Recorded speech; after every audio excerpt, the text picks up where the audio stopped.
अच्छा, अब headaches often begin and increase during the day, better by sleep at night. आंखों की अलामतें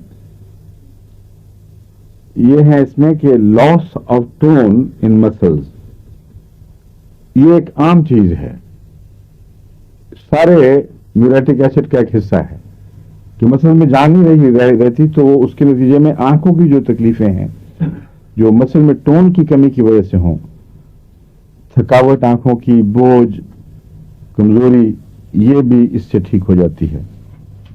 इसमें एक अलामत रूटा की ये मिलती है कि रूटा में अगर फाइन प्रिंट पड़ा जाए और बारीक नजर के काम किए जाएं और उससे तकलीफ हो तो उसमें रूटा बहुत अच्छी होती है।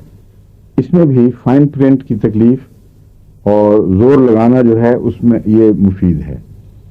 असल वजह यह है कि जो आंखों के गिर्द मसल्स हैं वो आंख को एडजस्ट करते हैं, उसके जो लेंस की ओपनिंग है, एपर्चर, उसको नजदीक के लिए उसके मुताबिक कर देते हैं ताकि फोकस ठीक पड़े, और अंधेरे में फैला देते हैं, रोशनी में तंग करते हैं, कभी आगे बढ़ा देते हैं, मसल्स आई बॉल को तंग कर देते हैं, इलोंगेटेड कर देते हैं थोड़ा सा ताकि फोकस लंबा दूर जाके पड़े, और कभी चिपका देते हैं ताकि नजदीक फोकस पड़ जाए। ये हस्ब हालात है,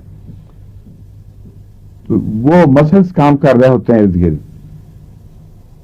क्योंकि म्यूरेटिक एसिड मसल्स में कमजोरी पैदा करती है, इसलिए आंख के मसल्स के रोजमर्रा के मामलात में जहां भी कहीं आपको कमजोरी दिखाई दे, आपको तो ये लगेगा नजर पर असर है, कोफ्त हो रही है, मगर असल में वो आंख के गिर्द के मसल्स की कमजोरी है। उसमें म्यूरेटिक एसिड एक, पिक्रिक एसिड एक गाहक है, म्यूरेटिक एसिड में भी है, वो आंख का जो असर है बिल्कुल इसी तरह म्यूरेटिक एसिड में भी है।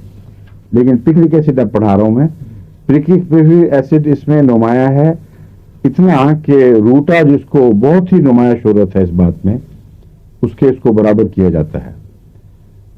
और इसके अलावा ये ओनोस्मोडियम की याद भी दिलाता है।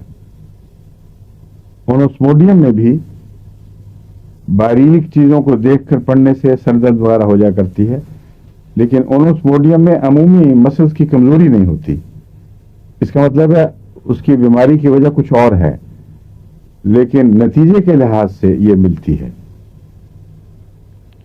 ओनोस्मोडियम जो मर्दों और औरतों की अमूमी कमजोरियां हैं उनमें बहुत अच्छी दवा है, और नौजवान हो उसको नॉर्मल होना चाहिए, उसमें कोई किसी किस्म की कमजोरियां रह जाएं तो उसमें ओनोस्मोडियम अमूमन एक टॉनिक का काम करती है।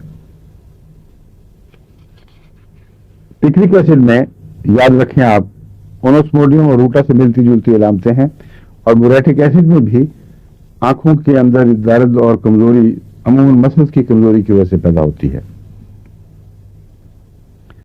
इसमें सबसे ज्यादा पेशाब जो है लोडेड होता है यूरेट्स, यूरिक एसिड, फॉस्फेट्स, ये बहुत होते हैं पेशाब में अगर टेस्ट करवाए कोई मरीज का।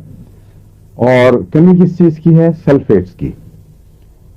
तो ये वो दवा है जो पेशाब के टेस्ट से इस तरह पहचानी जा सकती है कि अगर यूरिक एसिड ज्यादा हो, यूरेट्स सॉल्ट्स ज्यादा हो और फॉस्फेट्स ज्यादा हो, लेकिन सल्फेट्स की कमी हो, तो उसमें यह दवा काबिल तवज्जो है, याद आनी चाहिए।